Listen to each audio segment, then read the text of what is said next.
जी बच्चों, तो अब जो हम लोगों ने मार्जिनल लीव पढ़ा है, अब हम लोग पढ़ लेते हैं। अब देखो, हम लोगों ने पिछली क्लास में भी इंडिविजुअल एचयूएफ, फर्म और नहीं, इंडिविजुअल एचयूएफ, एओपीबीवाई और एजेपी, हम लोगों ने ये 4 लोगों के बारे में बात करी थी। बट अगर आपको याद हो, मैंने डेफिनेशन, पर्सन की डेफिनेशन बहुत लंबी चौड़ी बताई थी। पर्सन में कौन कौन आते हैं बच्चों? सेक्शन 2 क्लॉज 31 याद करना है। Individual, HUF, company, firm, AOP BOI, local authority और एजेपी। आज हम लोग बाकी के पर्संस के बारे में बात करेंगे और उसको क्लोज करेंगे कि उनके ऊपर क्या रेट्स एप्लीकेबल होते हैं। ठीक है बच्चों, तो स्टार्ट करते हैं। अब हम लोग पढ़ने जा रहे हैं, इंडिविजुअल एचयूएफ हो गया ना, अब हम पढ़ते हैं कंपनी के बारे में।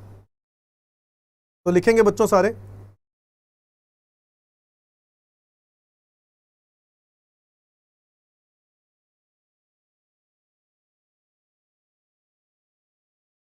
अगर आप यहां पे हेडिंग लिख लो फ्लैट रेट तो ठीक होगा, क्योंकि अगर आपको याद हो तो मैंने आपको पहले शुरुआत में ही ये बताया था, 2 तरह के रेट्स होते हैं, स्लैब रेट्स और एक फ्लैट रेट्स। तो अब जो हम लोग रेट्स पढ़ने जा रहे हैं वो फ्लैट रेट्स की बात कर रहे हैं। फ्लैट रेट्स बच्चों, फ्लैट रेट्स में हम बात करने जा रहे हैं tax of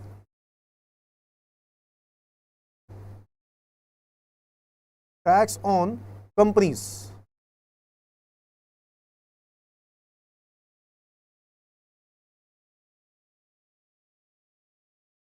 tax on companies, ठीक है। अब टैक्स ऑन कंपनीज की जब हम बात कर रहे हैं,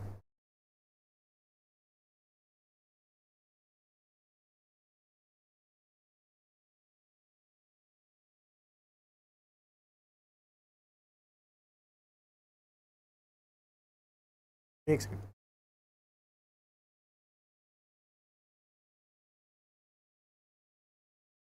टैक्स ऑन कंपनीज की जब हम बात करते हैं तो कंपनीज बच्चों 2 तरह की होती हैं। एक कंपनी होती है डोमेस्टिक कंपनी और एक होती है फॉरेन कंपनी। एक होती है डोमेस्टिक कंपनी और एक होती है फॉरेन कंपनी। डोमेस्टिक कंपनी और फॉरेन कंपनी दोनों के रेट्स के बारे में बात करेंगे हम, और उसको याद भी करेंगे आज के आज। ठीक है, डोमेस्टिक कंपनी और फॉरेन कंपनी। डोमेस्टिक कंपनी का टैक्स का रेट है बेटा 30%। कितना रेट है? 30%। और फॉरेन कंपनी का टैक्स का रेट है 40%।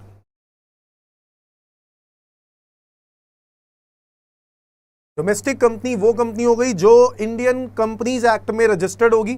फॉरेन कंपनी वो होगी जो बाहर की कंपनी है और इंडिया में काम कर रही है। डोमेस्टिक कंपनी को 30% टैक्स देना है, फॉरेन कंपनी अगर इंडिया से पैसे कमाती है तो 40% टैक्स पे करना है। ये तो चलो ठीक है, पार्शियलिटी थोड़ी सी होनी भी चाहिए। ठीक है, अब इसके अलावा एक बात और लिखी है, if turnover of domestic company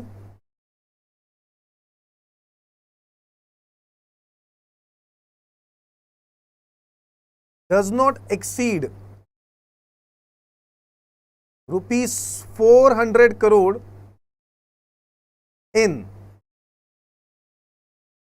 previous year 2018-19, then tax rate will be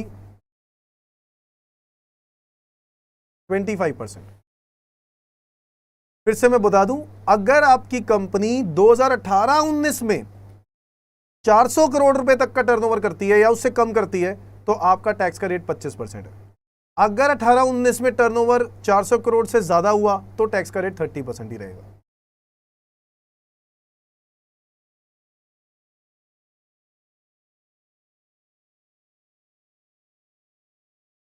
ये कैसे? ये एग्जांपल लेके चलते हैं। मान लो आप बात देखो, हम कौन से ईयर की बात कर रहे हैं, हम कौन सा एक्ट पढ़ रहे हैं? Finance act 20। फाइनेंस एक्ट 20 में प्रीवियस ईयर, कौन से प्रीवियस ईयर की बात हो रही है? 2021, यानी अब मैं प्रीवियस ईयर 2021 की बात करूं। तो अगर मुझे ये पता लगाना है 2021 में मुझे टैक्स कितना रेट पे देना है, 2021 की टर्नओवर है मान लो मेरी, ये हो गई टर्नओवर और ये हो गई इनकम। यहां पे लिख देता हूं रेट एप्लीकेबल। अब टर्नओवर है मान लो, इस पर मेरी 600 करोड़ की। अब आपके हिसाब से सर 400 करोड़ क्रॉस हो गई, नहीं, इसको नहीं देखना, आपको 18-19 की टर्नओवर देखनी है उसकी। मतलब पहले से वो बड़ी कंपनी थी या छोटी कंपनी थी। अगर 18-19 में उसका टर्नओवर मान लो 500 करोड़ था, यहां 550 हो गया 19-20 में, तो जो ये इनकम होगी ना बेटा 20-21 वाली, मान लो 20-21 में जो इनकम है वो आ रही है 50 करोड़ की, यहां आ रही है 48 करोड़ की, और यहां आ रही है 48 करोड़ की। आपको 18-19 की इनकम के ऊपर रेट टैक्स नहीं लगाना, किसके ऊपर लगाना है? 20-21 के ऊपर। तो 20-21 के ऊपर कौन सा टैक्स लगेगा? 18-19 में अगर आपकी इनकम 400 करोड़ से कम होती तो हम 25 लगाते, अदरवाइज कितना लगाएंगे? 30। सर इसके लिए, अरे भाई इसके लिए देखना है तो 2017-18 का टर्नओवर देखना होगा।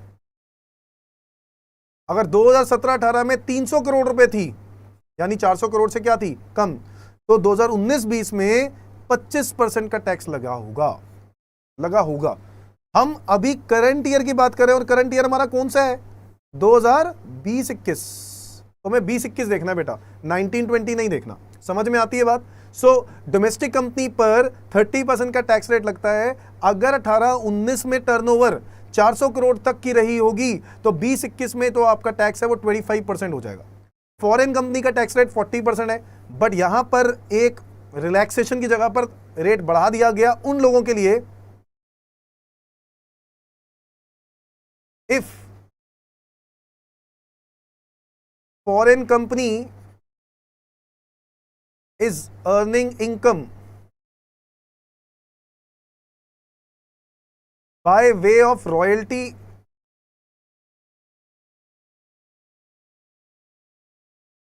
or fees for technical services,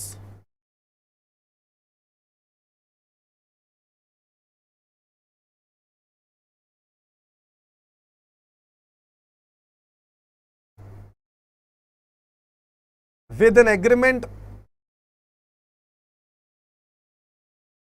which was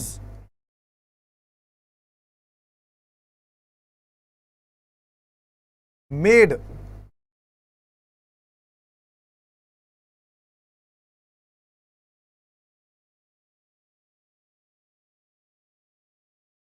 before 1976, before 1976। और ये जो एग्रीमेंट है ना, ये पता है किसके साथ हुआ एग्रीमेंट? गवर्नमेंट के साथ। अगर आप एक फॉरेन कंपनी हो, आपकी गवर्नमेंट के साथ कोई एग्रीमेंट हुआ था और गवर्नमेंट को आप कोई रॉयल्टी उनसे लेते हो, तो गवर्नमेंट ने कहा ऐसे केस में टैक्स का रेट पता है कितना है? 50%। अगर फॉरेन कंपनी गवर्नमेंट के साथ कोई टाई अप होता है, कोई एग्रीमेंट होता है, और फॉरेन कंपनी कुछ उनको सर्विसेज प्रोवाइड कर रही है और फॉरेन कंपनी उसके बदले में रॉयल्टी लेती है, तो उस रॉयल्टी पर फॉरेन कंपनी को 50% टैक्स चुकाना पड़ेगा। समझ गए? एनी अदर इनकम, कोई भी नॉर्मल इनकम होगी तो 40% है, बट अगर रॉयल्टी इनकम होगी तो टैक्स 50% चुकाना होगा। शर्त यह है कि वो जो एग्रीमेंट होगा वो 1976 से पहले वाला होगा। अगर एग्रीमेंट 1976 के बाद वाला है, यानी 31 मार्च के बाद वाला है 1976, तो ऐसे केस में 40% टैक्स ही लगेगा। समझ में आया? इसको मोर डेप्थ में पढ़ने के लिए बच्चों आप लोगों को बुक दिया गया है, बुक के अंदर डेट्स अच्छे से दी हुई हैं। 1 अप्रैल 31 मार्च 1961 के बाद, यानी एक्ट, जब 1961 जब ये एक्ट आया था ना बच्चों, उसके बाद से ये रेट लगे थे 50% वाला। बट वही है कि वो आपको वहां से पढ़ना होगा, तो वो चीज़ आप वहां से अच्छे से पढ़ लो। अभी के लिए सिर्फ इतना याद रखना है, टैक्स के रेट दो हैं फॉरेन कंपनी के लिए, एक 40% और एक 50%। 50% कब? जब रॉयल्टी इनकम कमाते हो, और 40% कब? जब रॉयल्टी इनकम नहीं, नॉर्मल इनकम कमाते हो। रॉयल्टी इनकम किससे कमाते हो? गवर्नमेंट ऑफ इंडिया से कमाते हो। अगर आप royalty income government of India से कमाते हो तो आपको 50% टैक्स चुकाना पड़ेगा। सर बस इतना ही है क्या? नहीं बेटा, हेल्थ एंड एजुकेशन सेस तो है ही है, उसको तो आप छोड़ ही नहीं सकते, है कि नहीं? Health and education cess at the rate of 4%, health and education cess at the rate of 4%, वो तो लगेगा ही लगेगा। सर बस नहीं बेटा, इसके अलावा भी एक दो बातें हैं।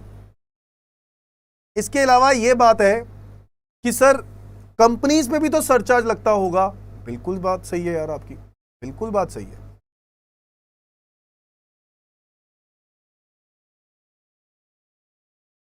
सर कंपनीज में सरचार्ज कितना लगता है? तो कंपनीज में जो सरचार्ज है ना वो डोमेस्टिक कंपनी पे अलग है, फॉरेन कंपनी पे अलग है। देखो डोमेस्टिक कंपनी का तो ऑलरेडी टैक्स रेट बहुत कम है, तो सरचार्ज थोड़ा सा ज्यादा रखा है गवर्नमेंट ने। Surcharge at the rate of 7% is applicable if net income exceeds 1 crore. यानी अगर आपकी कंपनी का प्रॉफिट 1 करोड़ रुपए से ज्यादा होगा तो आपको सरचार्ज चुकाना होगा 7%। Surcharge at the rate of 12% is applicable if net income exceeds 10 crore rupees. सही बात है। अगर नेट इनकम 10 करोड़ क्रॉस कर गई तो सरचार्ज लगेगा 12%। अगर नेट इनकम 1 करोड़ क्रॉस कर गई तो सरचार्ज लगेगा 7%। समझ में आती है बात? अब सरचार्ज की बात करते हैं फॉरेन कंपनीज के लिए। Surcharge at the rate of 2% is applicable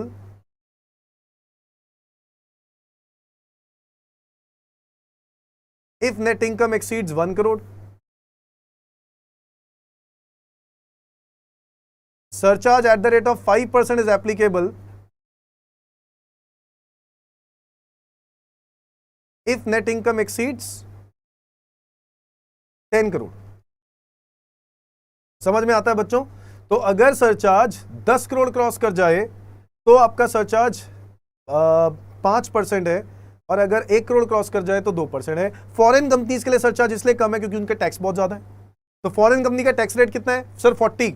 sir अगर फॉरेन कंपनी का गवर्नमेंट के साथ एग्रीमेंट है और गवर्नमेंट से वो लोग रॉयल्टी लेते हैं या fees for entering, fees for technical services लेते हैं, और वो एग्रीमेंट 1976 से पहले हुआ था, तो ऐसे केस में आपको 50% टैक्स चुकाना पड़ेगा।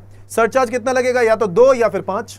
2 कब? जब 1 करोड़ से ज्यादा होगा इनकम, और 5 कब? जब आपका 10 करोड़ से ज्यादा की इनकम होगी। अगर डोमेस्टिक कंपनी की बात करें, डोमेस्टिक कंपनी का टैक्स रेट है 30%। बट अगर आपकी डोमेस्टिक कंपनी की 18-19 में टर्नओवर 400 करोड़ रुपए तक की थी तो 20-21 में जो टैक्स लगेगा वो 25% लगेगा बच्चों। इसके अलावा सरचार्ज की बात करें तो 7 और 12, यानी अगर नेट इनकम 1 करोड़ क्रॉस कर जाए तो सरचार्ज लगेगा 7, और नेट इनकम अगर 10 करोड़ क्रॉस कर जाए तो 12 लगेगा। समझ में आ गई बात? तो ये सरचार्ज वाली बातें। और इंपॉर्टेंट बात बताऊं क्या है? Marginal relief is similarly applicable as done earlier in case of individuals, HUF,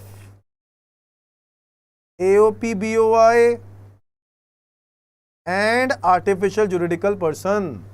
मेरी बात को ध्यान से समझना। मार्जिनल रिलीफ बिल्कुल वैसे ही लगेगा जैसे पहले लगता था, तो मार्जिनल रिलीफ में कोई फर्क नहीं आएगा, बल्कि और कैलकुलेशन थोड़ी सी और आसान हो जाएगी। चलो आओ इसका भी एक एग्जांपल पढ़ लेते हैं, एक एग्जांपल कर लेते हैं।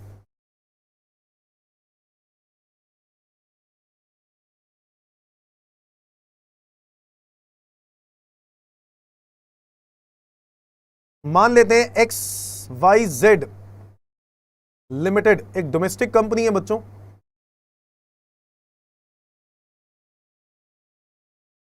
और इस डोमेस्टिक कंपनी की नेट इनकम है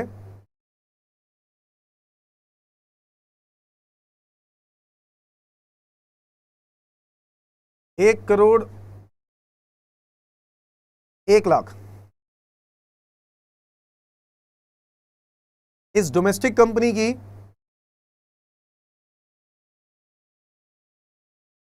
टर्नओवर आज के टाइम पर है 20 करोड़ रुपए,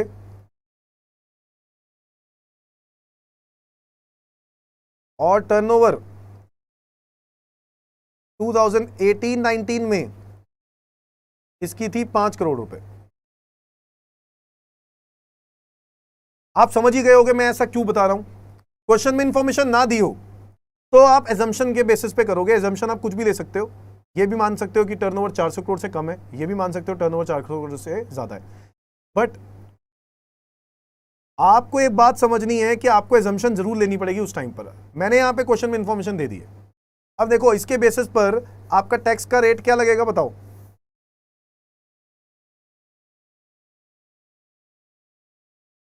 बताओ, एप्लीकेबल टैक्स रेट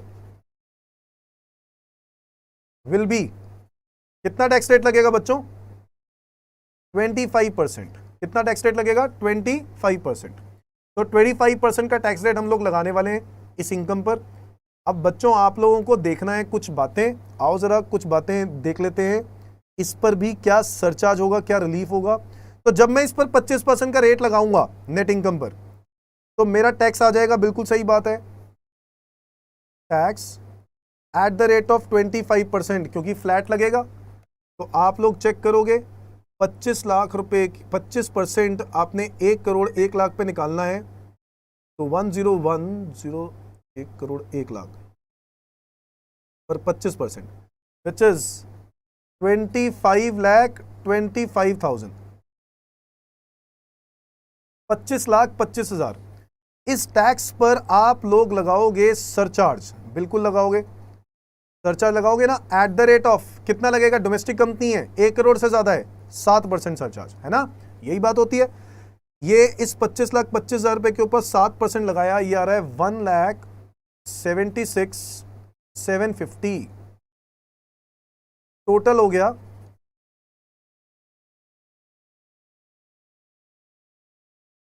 27,01,750। ये मेरा टैक्स आ गया बच्चों। अब सवाल ये होता है सर मार्जिनल रिलीफ मिलेगा या नहीं मिलेगा? बेटा अभी बताता हूं। मार्जिनल रिलीफ चेक करने के लिए आपको पता है आपको क्या करना है। आपको देखना है अगर इसकी इनकम 1 करोड़ होती, assuming net income as 1 crore rupees, तो टैक्स कितना लगता? टैक्स तो सर 25% ही लगता। हाँ बिल्कुल सही है बेटा, बिल्कुल सही। टैक्स 25% के हिसाब से 25 लाख लगता, प्लस क्या लगता सर? सरचार्ज। अरे नहीं लगता सरचार्ज, क्यों सर? अरे 1 करोड़ से ज्यादा होने पर सरचार्ज है, कितना? 7%। यहां तो 1 करोड़ से कम है, कंपनीज की बात कर रहे हैं हम, है ना। तो 1 करोड़ से ज्यादा होने पर सरचार्ज है, तो सरचार्ज नहीं लगेगा, तो मेरा टैक्स 25 लाख ही बनता है। यानी अगर मेरी इनकम 1 करोड़ होती तो 25 लाख देना पड़ता। आज मेरी इनकम 1 करोड़ 1 लाख है, तो मुझे 27,01,750 देना पड़ रहा है। सवाल ये नहीं है कि टैक्स बहुत ज्यादा हो गया। 1 लाख, 1 करोड़ 1 लाख और 1 करोड़ के अंदर 1 लाख रुपए का डिफरेंस है इनकम में। जबकि टैक्स की बात करें तो टैक्स में कितना डिफरेंस है? 2,01,750। क्या मिलना चाहिए बच्चों? मार्जिनल रिलीफ मिलना चाहिए, नहीं मिलना चाहिए? बिल्कुल मिलना चाहिए sir. Sir tax 2,01,750, sir income 1 lakh बड़ी है तो इतना क्यों देगा वो? बिल्कुल सही बात है बेटा, मैं भी तो यही कह रहा हूं। 2,01,750 माइनस 1 लाख रुपए, यानी 1,01,750, इतने अमाउंट का रिलीफ मिल जाएगा और उसको टैक्स चुकाना पड़ेगा 26 लाख रुपए का, प्लस सेस तो है ही है बेटा। सेस किसके ऊपर लगेगा? 26 लाख के ऊपर। 26 लाख के ऊपर मैं 4% का सेस ऐड करूंगा,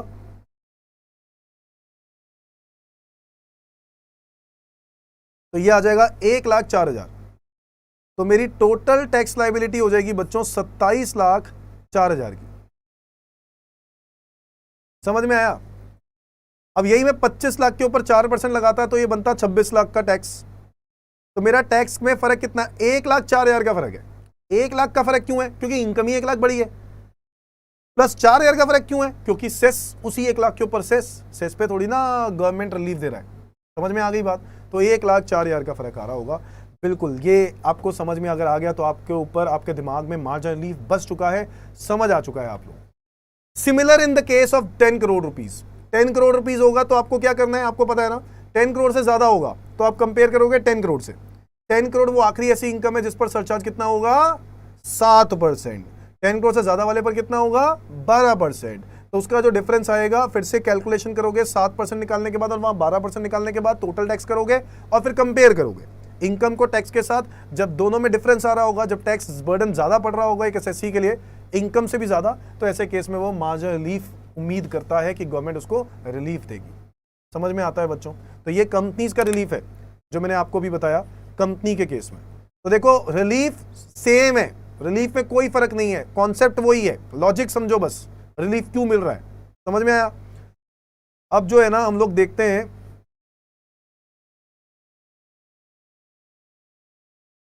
अब हम लोग जो पढ़ रहे हैं वो पढ़ेंगे कंपनीज हो गया बेटा, कंपनीज हो गया। अब हम लोग पढ़ेंगे आगे के। अब मैं आपको पढ़ा रहा हूं कंपनीज के बाद नंबर 2 फर्म्स। ठीक है, फर्म्स, फर्म्स के लिए पढ़ ले। फर्म्स के लिए बेटा टैक्स रेट सीधा सीधा है 30%। सर सरचार्ज लगता है? बिल्कुल लगता है सर। बेटा पहले HEC लिख लेते हैं, plus HEC eight the rate of 4%। Surcharge तो कंडीशनल होता है, ये तो लगेगा ही लगेगा ना, सरचार्ज तो कंडीशनल होता है। Surcharge at the rate of 12% is applicable if net income exceeds 1 crore rupees. अगर मेरी नेट इनकम 1 करोड़ रुपए से ज्यादा होती है बच्चों, तो मुझे सरचार्ज चुकाना होगा 12% का। सर इस पर भी रिलीफ वाला कॉन्सेप्ट लगेगा? बिल्कुल वैसे ही लगेगा बेटा जैसे हम लोगों ने पढ़ा, बस सरचार्ज इसमें एक ही है, 12%, एक ही सरचार्ज। ठीक है बेटा, नेक्स्ट। तो ये हो गया firm.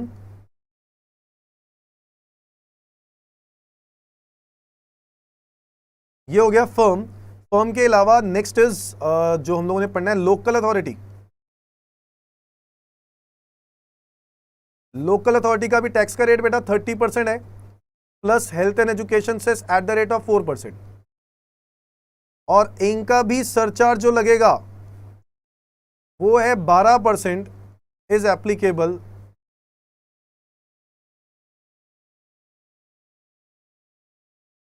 If net income exceeds 1 crore. If net income exceeds 1 crore. तो मैंने आज आपको 3 तरह के टैक्स रेट भी बता दिए मार्जिनल रिलीफ के साथ साथ। ठीक है, आज हम लोगों ने पढ़ लिया कंपनी के टैक्स रेट, ठीक है, डोमेस्टिक कंपनी, फॉरेन कंपनी के बारे में पढ़ा। इसके अलावा हम लोगों ने डिस्कस किया फर्म्स का और एक लोकल अथॉरिटी का। एक लास्ट रह गया बेटा, और वो ना एक स्लैब में ही आना था, बट उसको ना उस स्लैब में नहीं आना था जो हम लोगों ने स्लैब रेट पढ़े थे ना पहले। स्लैब रेट्स वो वाले थे 2.5 लाख, 3 लाख और 5 लाख वाले। तो इसलिए मैं कोऑपरेटिव सोसाइटी की बात कर रहा हूं जिसका स्लैब रेट बिल्कुल डिफरेंट है। तो स्लैब में तो था, मुझे याद भी था, बट मैं उस टाइम पर मैं सोच रहा था कि मैं बताऊंगा तो आप कंफ्यूज हो जाओगे, इसलिए उस टाइम पर मैं बताना नहीं चाहता था। यहां पर अब हम लोग लिखते हैं कोऑपरेटिव सोसाइटी के लिए, सब लोग लिखेंगे कोऑपरेटिव सोसाइटी के लिए। तो इसीलिए उस टाइम पर बेटा बताया नहीं, मुझे याद था कि मैंने आपको बताना है स्लैब रेट के बारे में, कोऑपरेटिव सोसाइटी भी आएगा, but slab rate cooperative society का थोड़ा सा डिफरेंट होता है, इसीलिए मैंने सोचा कि मैं इसको पूरा कंप्लीट होने के बाद ही बताऊंगा। कोऑपरेटिव सोसाइटी कौन सी सोसाइटी होती है? ये आपके मेंबर्स के लिए काम करती है, आपके मेंबर्स के लिए, अपने लिए काम करती है, आपके मेंबर्स के लिए काम करती है। इसलिए इन लोगों की जो भी इनकम होती है बच्चों, उस इनकम पर टैक्स लगता है, बट इनके रेट्स अलग हैं, स्लैब रेट्स अलग हैं। क्या है सर स्लैब रेट्स? आओ बेटा लिखते हैं। फर्स्ट 10,000 पर 10%। कोऑपरेटिव सोसाइटी ना प्रॉफिट मेकिंग, कभी भी उनका ऑब्जेक्टिव प्रॉफिट मेकिंग नहीं होता, उनको होता है अपने मेंबर्स को फायदा दो, काम खत्म। तो इसलिए उनका प्रॉफिट होने की उम्मीद बहुत कम होती है, इसलिए बहुत ही कम इनकम पर टैक्स लगना स्टार्ट हो जाता है। पहले 10,000 रुपए के ऊपर ही 10%, अगले 10,000 रुपए के ऊपर 20%, बैलेंस जितना भी अमाउंट होगा 30%, plus health and education cess at the rate of 4%। Sir surcharge लगेगा? बिल्कुल लगेगा। Surcharge at the rate of 12% is applicable if net income exceeds 1 crore rupees. अगर नेट इनकम 1 करोड़ क्रॉस कर गई तो आपको सरचार्ज लगेगा 12% का। समझ में आ गया बेटा? समझ में आ गया? आई होप समझ में आ रहा होगा बेटा, बहुत ही आसान है, मजा आ रहा है। ठीक है, सरचार्ज 12% है, नेट इनकम अगर 1 करोड़ क्रॉस हो जाएगी, ठीक है, और सरचार्ज के अलग अलग रेट्स हैं। फर्म्स के लिए हम लोगों ने पढ़ लिए, लोकल अथॉरिटीज़ के लिए पढ़ लिए। लोकल अथॉरिटी फर्म्स के लिए और कोऑपरेटिव सोसाइटी के लिए, सबके लिए एक हो गया, एक जैसा ही हो गया। कंपनीज का सबसे डिफरेंट है, और वो वाला तो और भी डिफरेंट था। उनका 10 से स्टार्ट होता है, 10, 15, 25 और 37% तक का सरचार्ज लगता है। समझ में आ गई बात? कोऑपरेटिव सोसाइटी का भी एक एग्जाम्पल देख लें ताकि आपको याद हो जाए। आओ जरा कोऑपरेटिव सोसाइटी का भी एक एग्जाम्पल देख लेते हैं।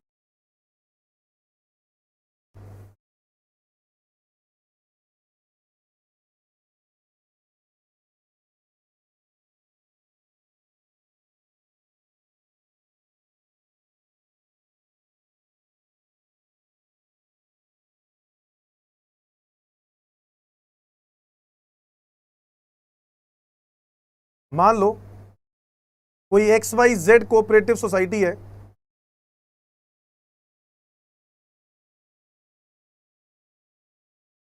और इनकी नेट इनकम है 10 लाख रुपए। Find out the tax liability. आपको इनकी टैक्स लायबिलिटी निकालनी है, ठीक है। नेट इनकम कितनी है? 10 लाख। कोऑपरेटिव सोसाइटी है। क्या करेंगे? पहले 10,000 रुपए के ऊपर, पहले 10,000 रुपए के ऊपर 10%, यानी कितना टैक्स हो गया बेटा? 1,000। अगले 10,000 रुपए के ऊपर 20% का टैक्स, विच इज 2,000। और बैलेंस बच्चों 10 लाख रुपए की इनकम थी, कितना रह गया? 9,80,000। इस 980 पर 30% का रेट लगेगा, और मेरा ये टोटल टैक्स हो जाएगा कितना? 980 पर 30%, 2,94,000। 2,94,000। तो ये टोटल टैक्स हो जाएगा 2,97,000। ठीक है बच्चों। प्लस सेस तो, सरचार्ज तो नहीं लगेगा, क्योंकि सरचार्ज तब लगता है जब मेरी इनकम 1 करोड़ क्रॉस हो जाए, तो इनकम तो 10 लाख है।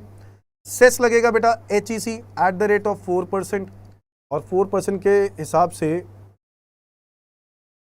11,760 मेरा टैक्स हो जाएगा। टोटल हो जाएगा ये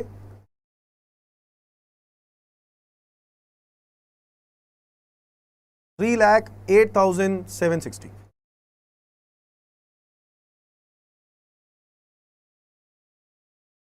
इज दैट क्लियर बच्चों? तो ये है हमारा कोऑपरेटिव सोसाइटी। कोऑपरेटिव सोसाइटी की इनकम कैसे कैलकुलेट करते हैं, कैसे उसके ऊपर टैक्स कैलकुलेट करते हैं, हम उसकी बात कर रहे थे। ठीक है, हम लोगों ने सारी एंटिटीज अब पढ़ ली हैं। अब बारी आती है एंड में रिवीजन करने की। अब हम लोग सिर्फ रिवीजन करेंगे, एक बारी देख लेंगे कि सर क्या क्या हम लोगों ने पढ़ लिया इसके अंदर। ठीक है, तो प्लीज सब लोग एक टेबल बनाएंगे जो मैं आपको सिखाऊंगा अभी, तो वो टेबल जरूर देखो।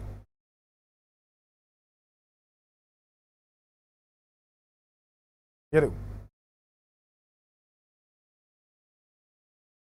यहां लिखता हूं मैं persons,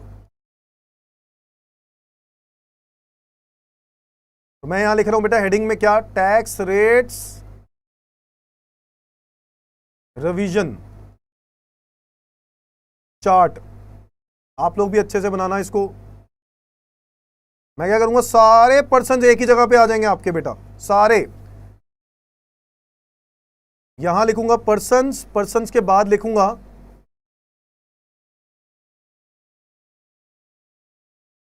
tax rates, tax rate के बाद मैं लिखूंगा सरचार्ज, क्योंकि हर एक के लिए सरचार्ज अलग अलग है। तो मैं क्या करूंगा, इंडिविजुअल की बात करूंगा सबसे पहले, और वो भी कौन से individual? Resident individual, resident individual. ठीक है, रेजिडेंट इंडिविजुअल की बात करें तो रेजिडेंट इंडिविजुअल पर जो स्लैब लगना है वो कौन से वाला लगता है बेटा? स्लैब, स्लैब रेट लगता है, स्लैब लगता है 2.5 लाख वाला, 2.5 लाख वाला, 5 लाख सॉरी 2.5 लाख वाला, 3 लाख वाला, या फिर 5 लाख वाला। स्लैब समझ में आ गया ना? 2.5 लाख वाला, 3 लाख वाला, या 5 लाख वाला।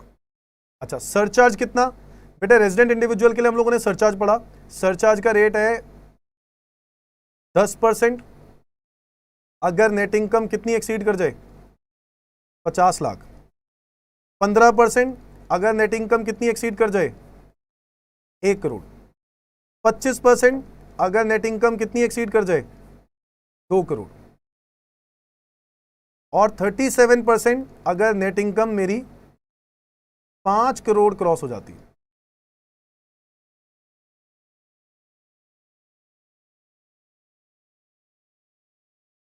अब मैं नॉन रेजिडेंट इंडिविजुअल्स की बात करता हूं। नॉन रेजिडेंट इंडिविजुअल्स,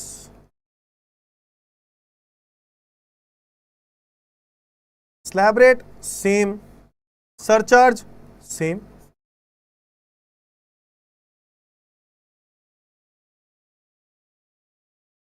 मैं बात करता हूं हिंदू अनडिवाइडेड फैमिली की। स्लैब रेट, अच्छा सॉरी, स्लैब रेट में एक चेंज है। स्लैब रेट में मैंने सेम तो लिख दिया, बट एक दिक्कत है ना, इनके ऊपर तो स्लैब रेट तो लगेगा,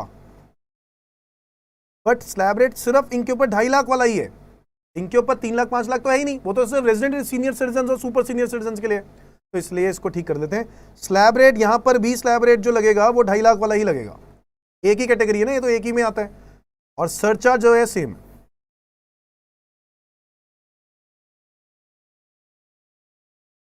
फिर हम बात करते हैं एजेपी की, artificial juridical person.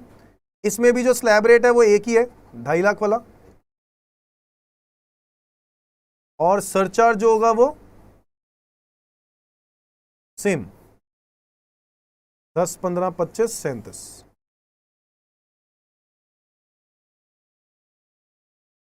Point number 5, यहां मैं कंपनी लिखता हूं बेटा। कंपनी में मैं यहां पे लिख देता हूं डोमेस्टिक कंपनी। डोमेस्टिक कंपनी की बात करो, या तो टैक्स लगेगा 30 या लगेगा 25। 25 आपको पता है कब लगेगा, जब 18-19 में टर्नओवर 400 करोड़ तक की रहेगी। सरचार्ज या तो लगेगा 7% अगर नेट इनकम 1 करोड़ क्रॉस कर गई, 12% अगर नेट इनकम 10 करोड़ क्रॉस कर गई।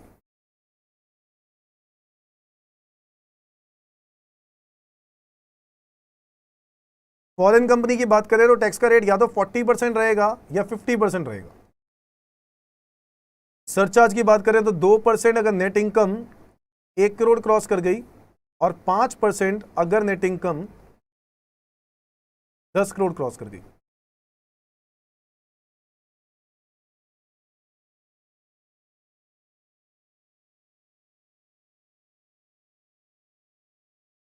इसके बाद आ जाता है फर्म्स। फर्म्स की बात करें तो फर्म्स के ऊपर फ्लैट रेट लगता है बेटा 30%, और सरचार्ज लगता है 12% अगर नेट इनकम एक्सीड कर जाए 1 करोड़ से।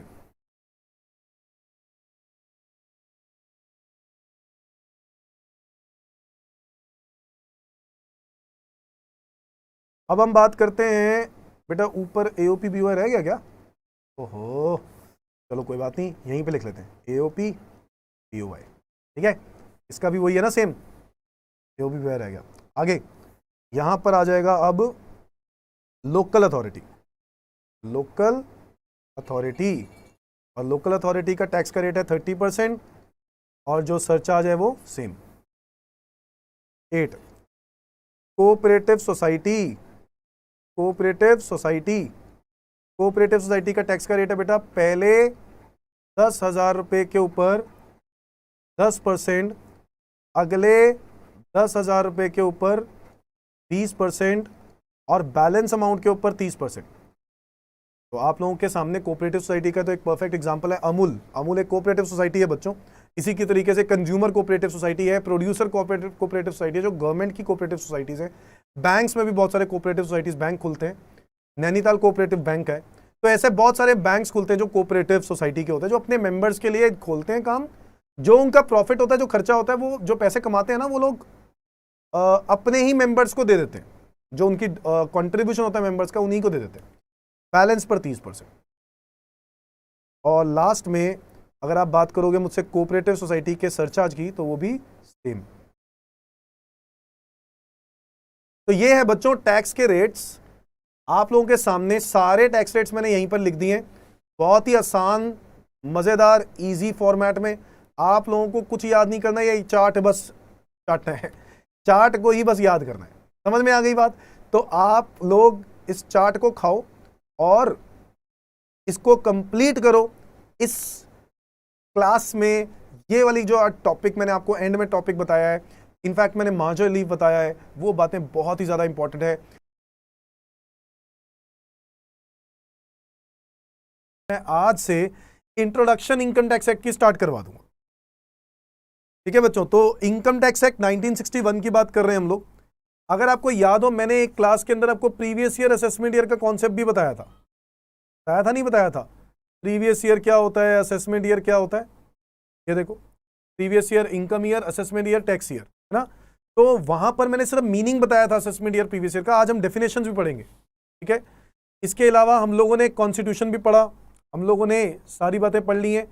अब आज जो इंट्रोडक्शन है उसमें इनकम टैक्स एक्ट के बारे में, कब से लागू हुआ, कितने सेक्शंस हैं, वो कुछ जनरल बातें। आओ बच्चों स्टार्ट करते हैं। It comes in force with effect from 1/4/1962।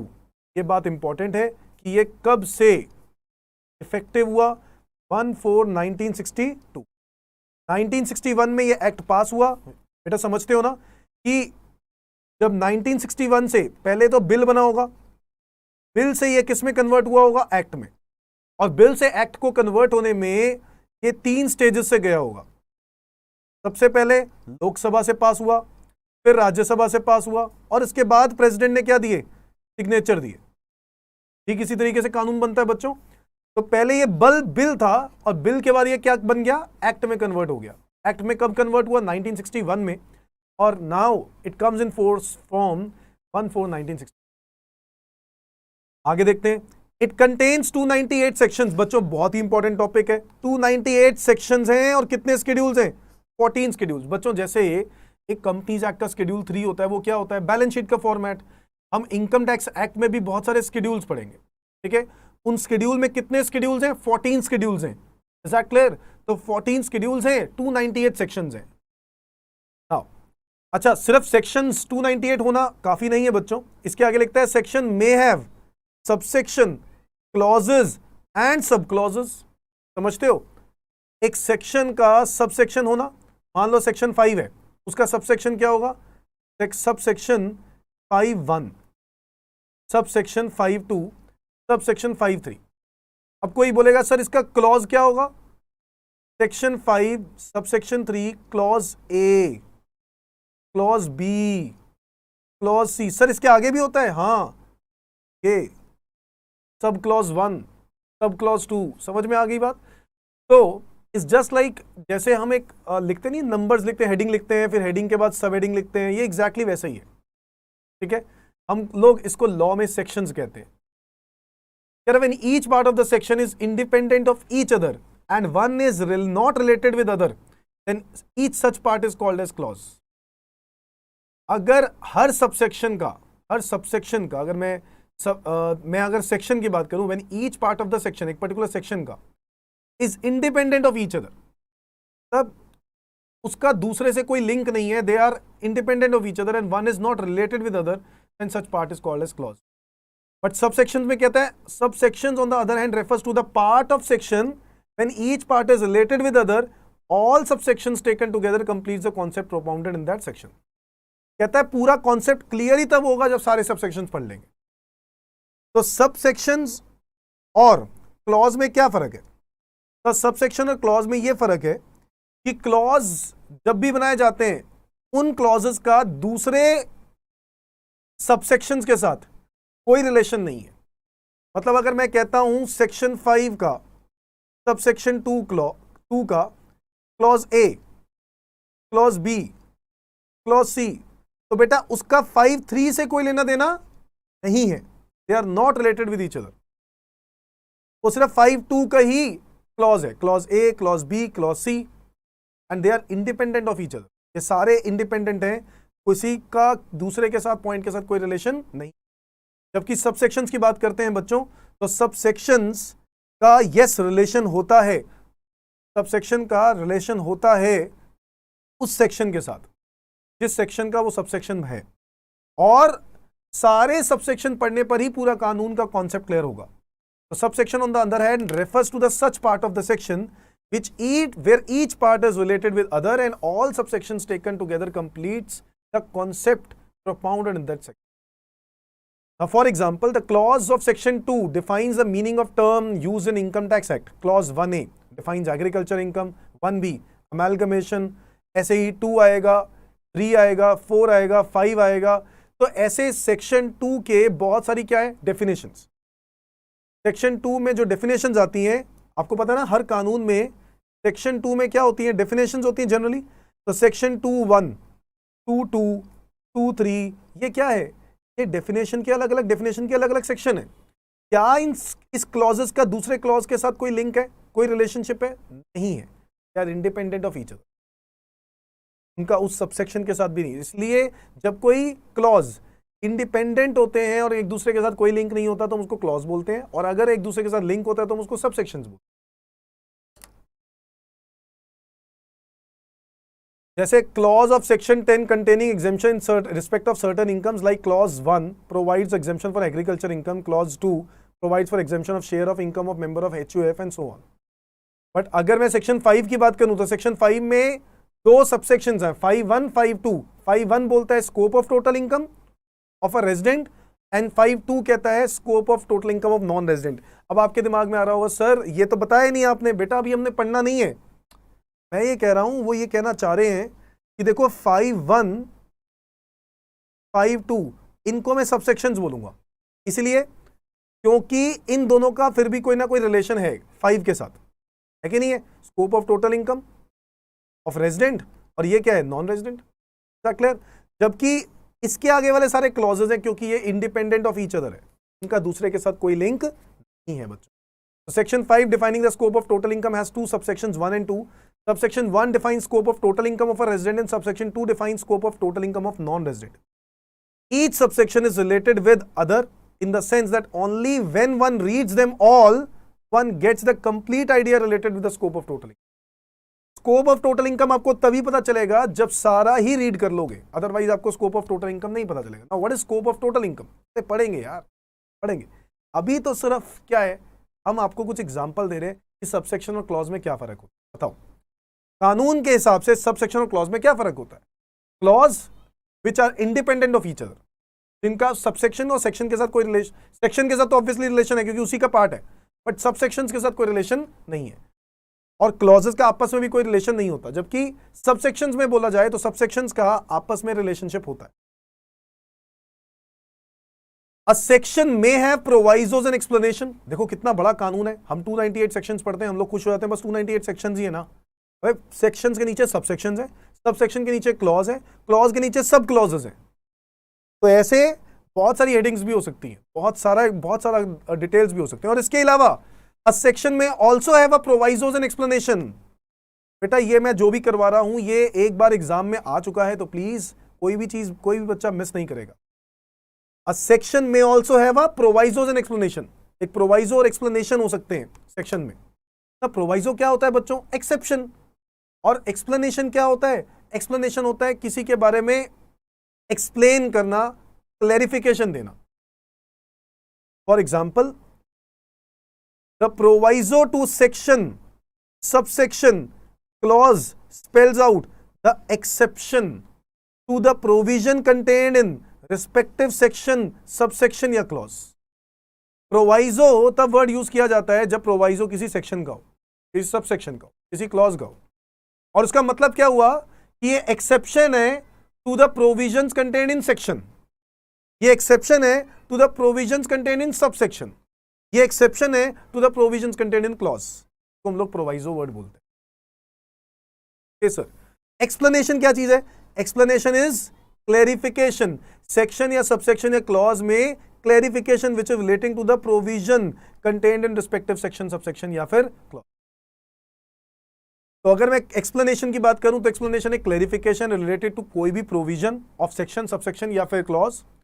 जब मैं बात करता हूं प्रोवाइजोस की, तो प्रोवाइजो एक एक्सप्लेनेशन, प्रोवाइजो एक एक्सेप्शन है टू पर्टिकुलर सेक्शन. सेक्शन के बारे में जब लिखा जाता है तो उसमें प्रोवाइडेड फॉर लिखा जाता है, provided that, provided for, provided that. Provided that का मतलब कि हम लोग इसके साथ कुछ कंडीशन रख रहे हैं, अदरवाइज ये एग्जेम्प्ट हो जाएगा. मतलब कोई भी चीज एक्सेप्शन रख देते हैं. भाई मैंने लिख दिया इनकम टैक्स एक्ट लागू हो रहा है, क्या आगे लिखा? प्रोवाइजो. प्रोवाइजो मतलब उसी का लागू ना होने का रीजन, कि क्या रीजन हो सकते हैं जब वो इनकम टैक्स एक्ट लागू नहीं होगा। मैं एक सिंपल से इस बात का आपको एक्सेप्शंस मतलब बता रहा हूं, प्रोवाइजोस और explanation. The income tax act 1961 undergoes change every year with additions. ये बात बिल्कुल याद रखनी है बच्चों, हर साल इनकम टैक्स एक्ट में चेंज आता है। कैसे चेंज आता है? हर साल बजट जो आता है, एवरी ईयर फाइनेंस एक्ट आता है बच्चों। फाइनेंस एक्ट जो आता है ना, वो हर साल डिसीजंस उनके अंदर कुछ ना कुछ इनकम टैक्स से रिलेटेड क्या होते हैं, चेंजेस होते हैं। The administration of direct taxes is vested with CBDT, Central Board of Direct Taxes. Central Board of Direct Taxes direct taxes को एडमिन करता है। ये बात हम लोग पहले भी पढ़ चुके हैं, डिफरेंस बिटवीन डायरेक्ट टैक्स और indirect tax. DT versus IDT, direct tax उसका माई बाप कौन है, कौन देखता है डायरेक्ट टैक्सेस को, कौन मैनेज करता है, सीबीडीटी। इनडायरेक्ट टैक्सेस को कौन मैनेज करता है, CBIC, central board of indirect taxes and customs. CBDT have authority to frame rules under section 295 of Income Tax Act। तो जी याद करना स्टार्ट कर दो आज से, section to frame rules. CBDT के पास पावर है टू फ्रेम रूल्स, रूल्स बनाने की पावर है। तो central board of direct taxes to frame rules under section 295 of income tax act 1960। तो बेटा अभी तक हम लोगों ने कोई सेक्शन पढ़ा था?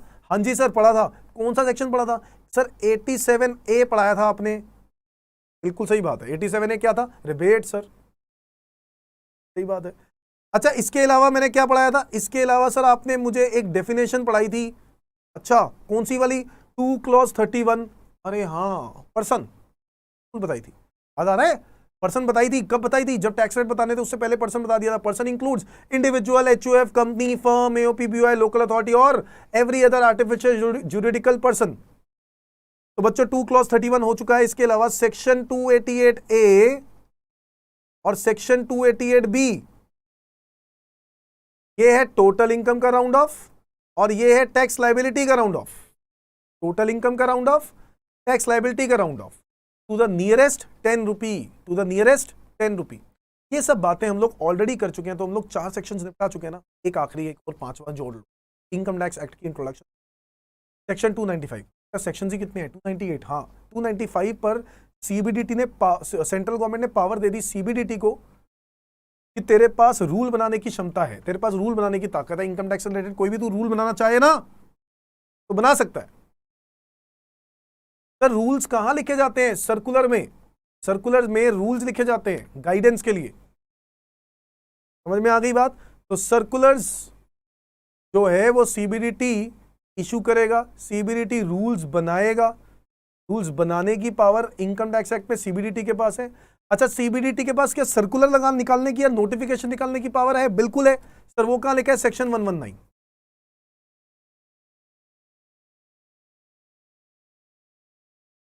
तो सेक्शन 119 में लिखा है कि सीबीडीटी का पावर है सर्कुलर्स और नोटिफिकेशंस इशू करने के लिए।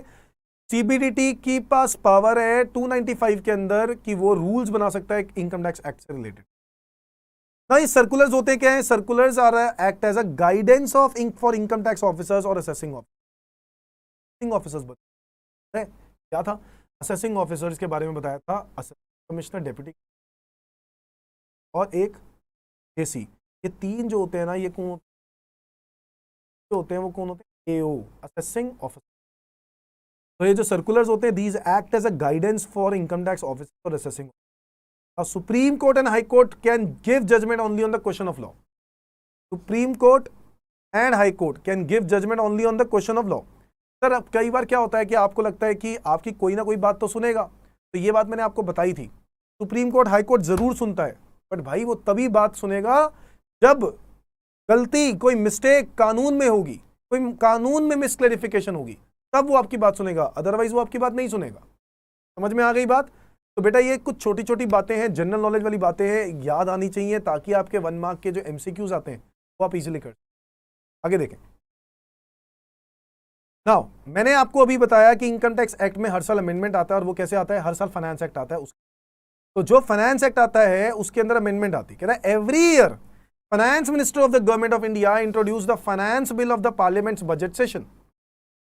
एक मिनट मैं एक बार फिर से याद करवा दूं। 7A पढ़ लिया, rebate 231%, 288 total income round of, 288B tax liability round off, और इसके अलावा एक हो जाएगा सेक्शन 295, एक हो जाएगा सेक्शन 1। 295 हो गया टू फ्रेम रूल्स रूल्स बनाने की सीबीडीटी के पावर, और 119 हो गया सर्कुलर खुद इश्यू करने की या फिर नोटिफिकेशन। नोटिफिकेशंस किसके लिए होती है बेटा? अमेंडमेंट्स के लिए। अगर मुझे कोई भी अमेंडमेंट लेके आना है इमीडिएटली तो मुझे नोटिफिकेशन इशू करना होगा। सर्कुलर किस लिए होता है? क्लैरिफिकेशन के लिए। ये पावर किसके पास है? सीबीडीटी के पास। कहां लिखा है? सेक्शन 119। थैंक यू बच्चों, आज के लिए इतना ही।